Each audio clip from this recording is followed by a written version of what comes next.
Welcome back to Monitors Unboxed. Today I'm checking out an interesting new ultra-wide OLED monitor from LG, the 39GS95QE. This display uses a brand new 39-inch WOLED panel format from LG Display, a step up in size from the usual 34-inch panels we've seen from the WOLED and QD-OLED families so far. I think it's great when more options become available to buyers, and personally, a larger ultra-wide sounds quite appealing. The 39-inch panel here is a scaled-up version of the 34-inch panel LG debuted earlier this year, which we tested in the ASUS PG34W CDM. So aside from its diagonal dimension, the specs of the 39GS95QE are the same: 3440 by 1440 resolution, 240Hz refresh rate, 98.5% DCI-P3 color gamut, and so on.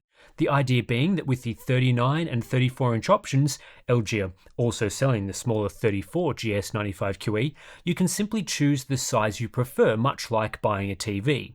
So let's talk about what the 39-inch size brings. In terms of area, it's a 32% increase going from a 34-inch 21:9 ultrawide to a 39-inch model, so it's quite a bit larger. You're getting over 10 centimeters more screen width. The best equivalent to this is like the jump from a 27-inch to 32-inch monitor in a regular 16:9 panel format. 34-inch ultrawides are a similar height to a regular 27-inch, just wider, so a 39-inch ultrawide is a similar height to a regular 32-inch, again just with more width. This makes a 39-inch ultrawide a great choice if you like the size of a 32-inch panel in terms of height, but would appreciate the extra width of a 21:9 aspect ratio for more immersion in games.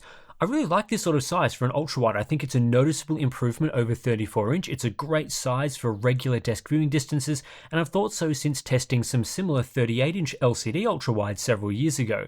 It's really felt like this format has been neglected, so I'm glad to see it making a comeback here with WOLED. What I'm less keen on is the extreme curve LG have used for this panel and monitor. 800R is very aggressive, and it's immediately obvious when using it just how curved it is. It's even more curved than the already very curved Samsung Odyssey monitors from a few years back, which used a 1000R curve, while more recently QD-OLEDs opted for 1800R with their ultrawides, and that's been the typical standard for this panel format.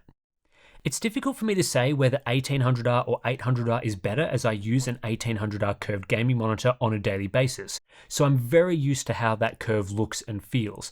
I'm less familiar with 800R, and whenever you use a new type of format, it can feel a bit strange, which won't be the case after several months of use. But my initial thoughts are that 800R is a bit too curved and a bit too heavily skewed towards gaming, where the curve plays a bigger role in immersion. The distortions you get on images and apps you expect to be flat, like photos, videos, desktop apps, they're more pronounced on this 800R curve, whereas flat imagery appears a bit more natural on 1800R and makes that format a bit nicer for non-gaming use cases. In terms of design, the 39GS95QE looks quite similar to the 32GS95UE I reviewed a few days ago, just modified to accommodate the ultra-wide panel. This means it shares some of the same strengths and weaknesses. For example, I like the flat stand base, which allows you to easily put items on top of it. I'm also a fan of the front panel, which has a uniform bezel size and no branding. On the other hand, not a huge fan of the purple tinted plastic used across the design. It's subtle, but the grey plastic used here isn't actually neutral grey. It has a slight purple tint to match some of the purple highlights, such as the cable management hole. I suspect this will be disappointing to people that wanted a grey or black monitor, but hey, there's RGB on the rear, which is quite well integrated into the design.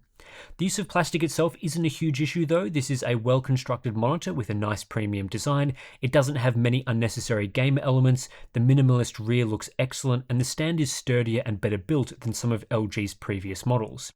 Speaking of the stand, it includes height, tilt, and swivel adjustability, including a great range of height, which seems to be a feature of these new 2024 Ultra Gear monitors. Also, there does appear to be an active cooling fan inside the 39GS95QE, though it has been virtually silent during operation, and I only noticed it when putting my ear right up to the cooling vent along the top of the display. For ports, we have one DisplayPort 1.4 with DSC and two HDMI 2.1 48GB/s ports with DSC, alongside a 2-port USB hub, a fairly simple setup that doesn't feature USB-C or a KVM switch.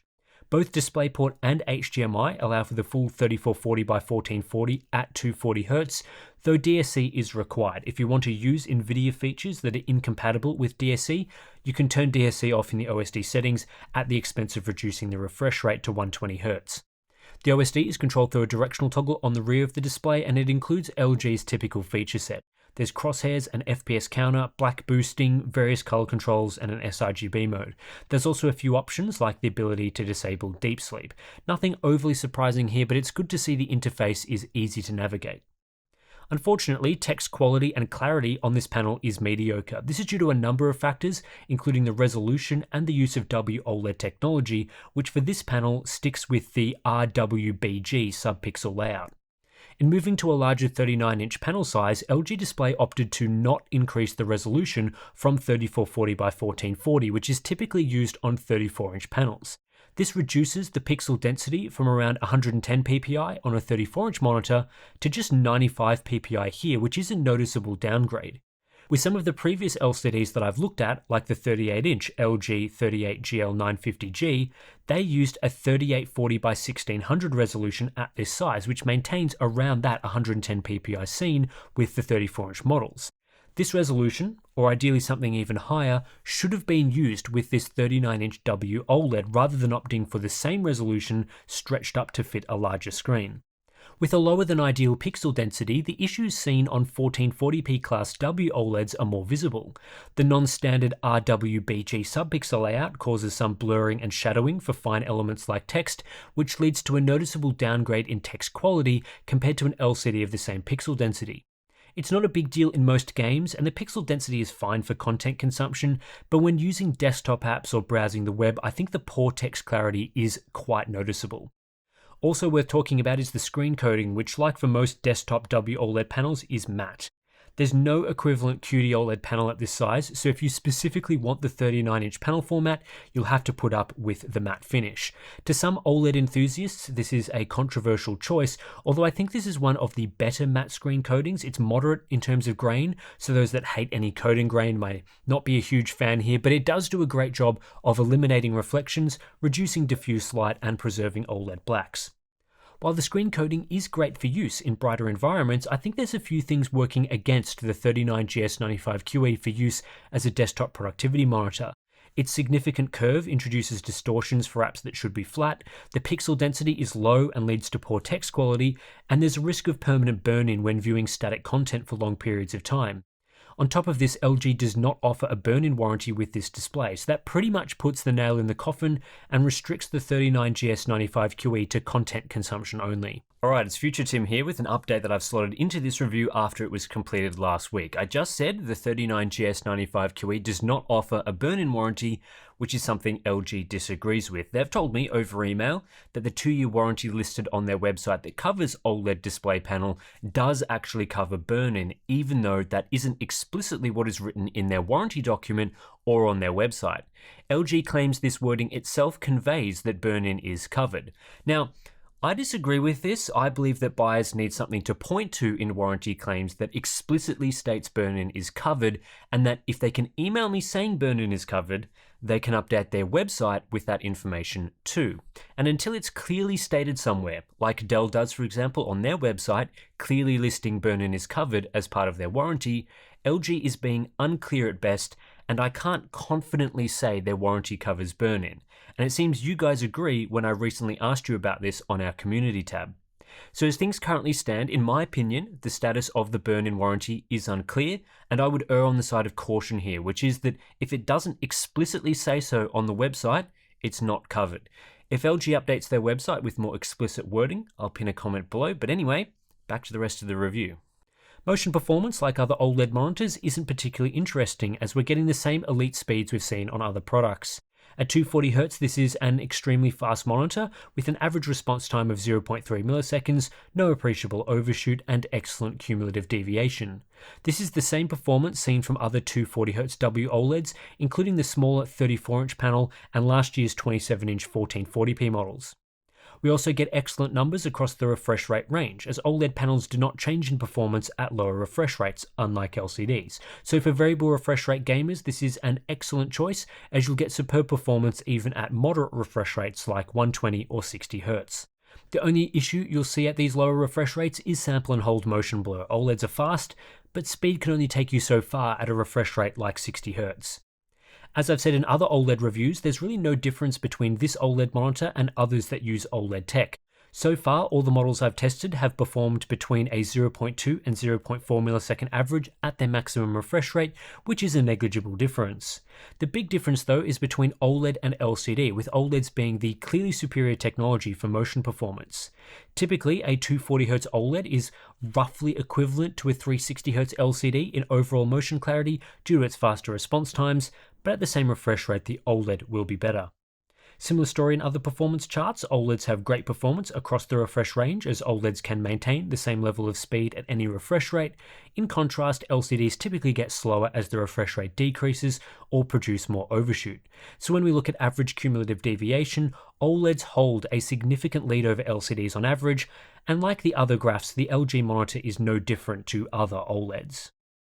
Input latency is great on this monitor, coming in with a 0.6 millisecond processing delay in the SDR mode and a 0.8 millisecond delay in the HDR mode. This leads to a total latency experience similar to other 240Hz OLED monitors, and thanks to fast response times, overall latency is better than LCDs.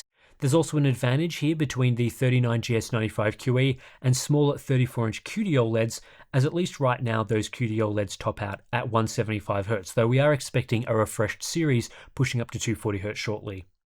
Power consumption is as expected, with WOLED panels benefiting in this test from their dedicated white subpixel. The 39GS95QE uses around 70 watts at 200 nits full screen white, which is just 11% higher than the ASUS PG34W CDM that uses the smaller 34-inch panel. QD OLEDs are typically quite a bit more power hungry, though this can vary depending on APL. Also, even with the best case scenario for a WOLED here, ultrawide LCDs are a step better in power consumption. The color space on offer here from this WOLED panel is identical to others we've seen over the last few years. The focus here is on DCI-P3 coverage. We get 97% coverage with this monitor, which leads to 72% coverage of Rec 2020. This is the same as other WOLEDs, but not as good as QD OLED, which offers a higher 80% coverage when we look at the Alienware model. Looking at factory calibration, the 39GS95QE comes pretty well calibrated for grayscale out of the box, with a decent CCT average and good gamut performance leading to decent Delta E results. However, like with most wide gamut gaming monitors, there's no sRGB color space emulation enabled by default, so there is oversaturation when viewing SDR content, and that affects Delta E accuracy. Compared to other monitors, factory grayscale performance is quite solid, and color checker results aren't out of hand. We're not talking elite tier results, but certainly good enough for a high-end monitor. I was also happy with the included sRGB mode, which when enabled allows you to change the white balance, though some other settings remain locked. This mode improves upon default performance, offering better grayscale calibration and great gamut clamping, driving Delta E averages below 5.0 in ITP, which is exactly what we want to see. This level of performance is good enough to be classed as having proper factory calibration. Compared to other monitors, the 39GS95QE has decent grayscale performance in the sRGB mode, not quite at the level of the best OLEDs I've tested over the last few years, but good enough. Color checker results are also good, again, not to the level of being a standout, but sufficient for sure. Like a lot of recent LG monitors, the 39GS95QE does support hardware calibration. However, when running through the process with my consumer-grade i1 Display Pro, the sort of hardware I'd expect a typical buyer to be using, I wasn't able to improve performance on the included sRGB mode. It's nice that LG supports hardware calibration with these gaming monitors, but it needs a bit of work to improve the final result. On the other hand, calibrated results after a pass with CalMan ended up quite strong for both sRGB and P3 usage, which shows that this panel is capable of good results. I think for most people, using the included sRGB mode will be fine, but it's always nice to confirm there's no major issues when performing a full software calibration. SDR brightness, it's as expected, with LG offering 252 nits after calibration. This seems to be the level that manufacturers are satisfied with at the moment, though it's still on the low side relative to LCDs. The main takeaway here is there isn't a substantial difference in brightness between OLED ultrawides. Also, LG do not use an automatic brightness limiter by default in the SDR mode, so there's no annoying brightness behavior when using desktop apps. Minimum brightness came in at 18 nits, which again is pretty similar to other OLED displays. Viewing angles from this display are great. The only limiting factor, of course, is the curve. You'll still want to view the display in the center. Uniformity, also pretty good, and there's less dirty screen effect viewing grey content than the 27-inch 1440p WOLED models.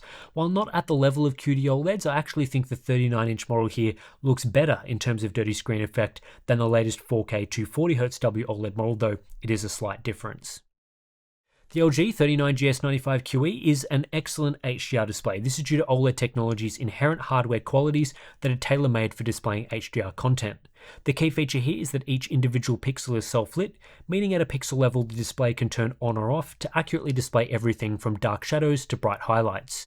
When the display needs to show pure black, it can fully switch off, giving us the trademark rich zero-level blacks and deep shadows that OLED is known for.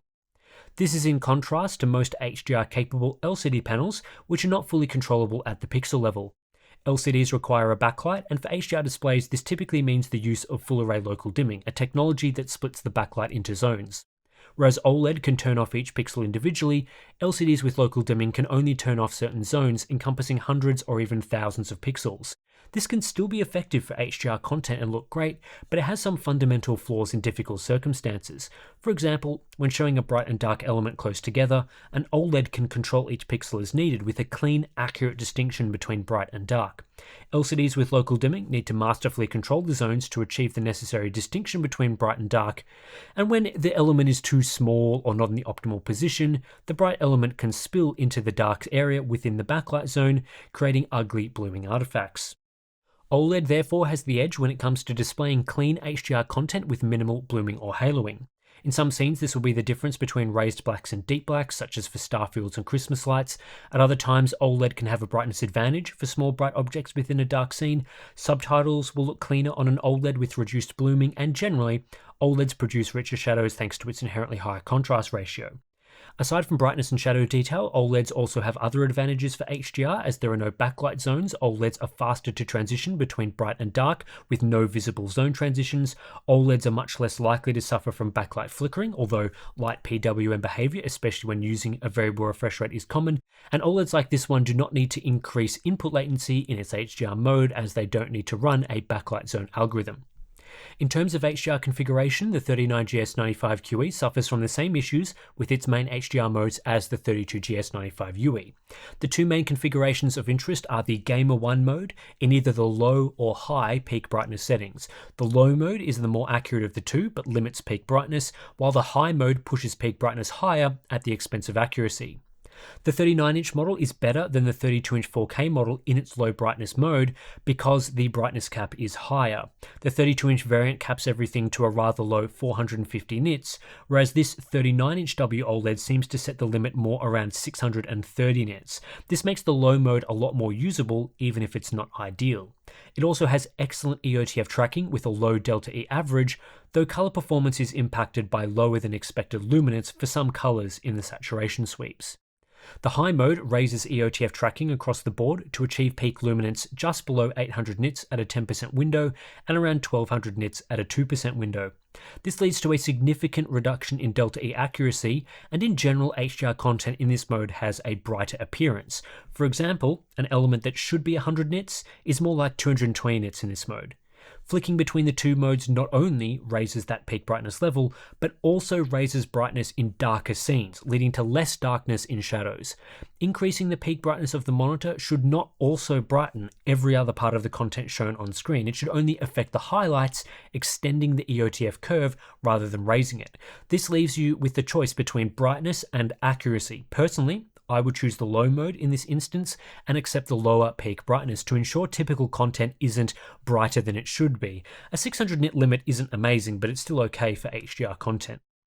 In this mode, full screen HDR brightness is no different to other OLED monitors at 270 nits, though this is much lower than you'd see from an LCD. 10% window brightness is about 630 nits, which is similar to some other WOLEDs like the 27GR95QE, and it's higher than QD OLED alternatives. However, it falls short of the best WOLED monitors, including the PG34W CDM, which uses the smaller 34-inch panel and comes better calibrated, though not great in terms of its calibration. With LG configuring the monitor in this way, 2% window brightness is on the low side at 630 nits.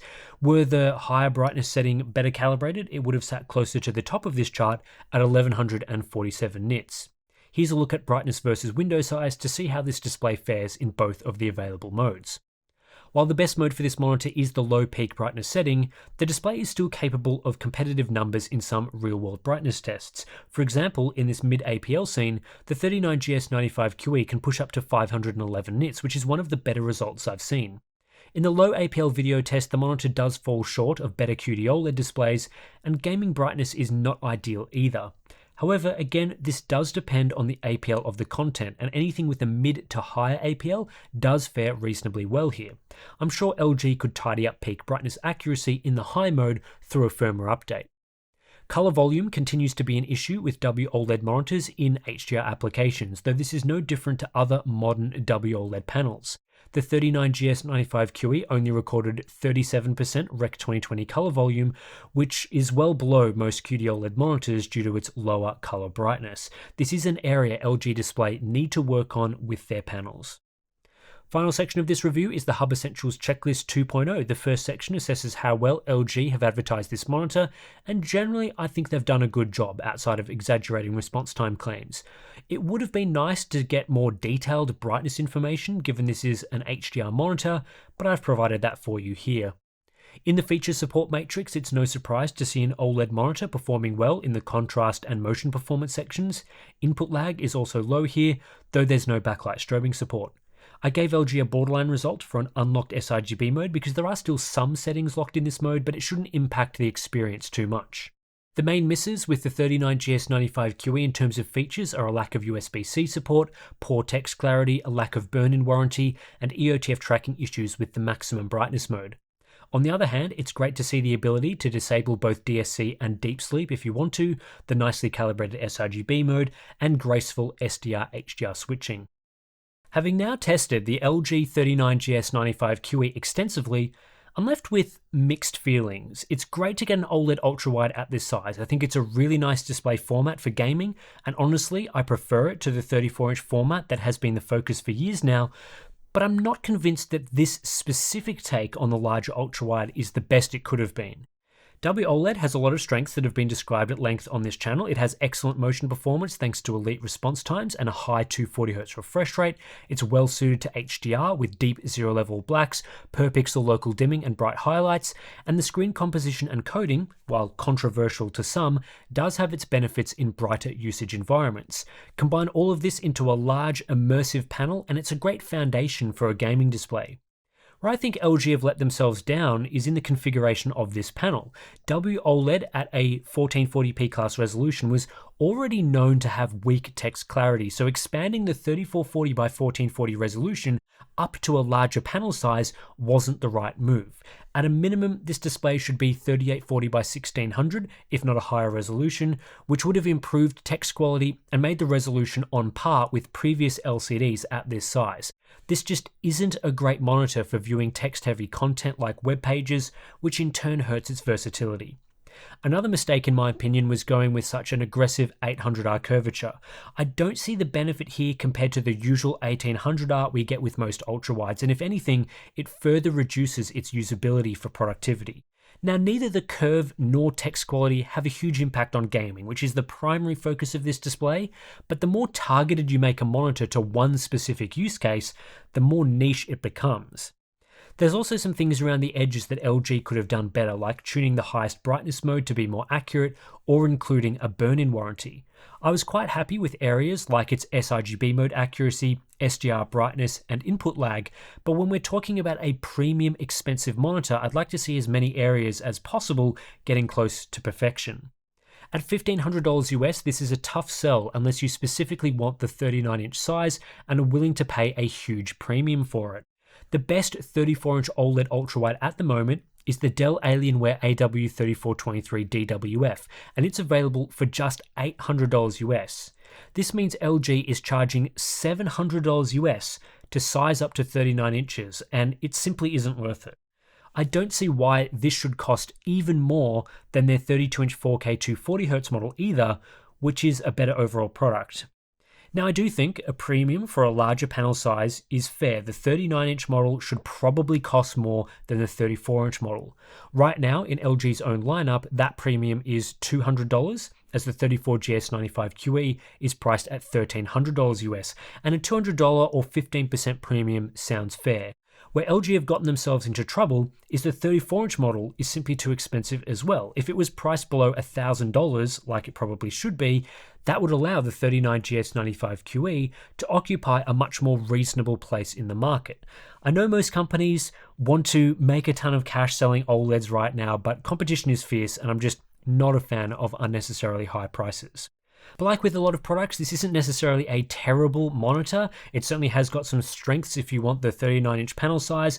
I just can't quite recommend it at this price. So if the price does lower over time or is a bit more competitive in your region, there could certainly be reasons to buy it. But anyway, that's it for this review of the LG 39GS95QE. If you do appreciate our coverage of all of these gaming monitors, all the OLEDs that we've been looking at the start of 2024, then please do consider subscribing to the channel and also supporting us directly through our Patreon or Floatplane accounts. Links to those are in the description below. If you sign up, you'll gain access to some cool benefits like our Discord community, which is a great place to talk about monitors, get recommendations from fellow community members. We've also got BTS videos, monthly live streams, plenty of good stuff. So thanks for watching, and I'll catch you in the next one.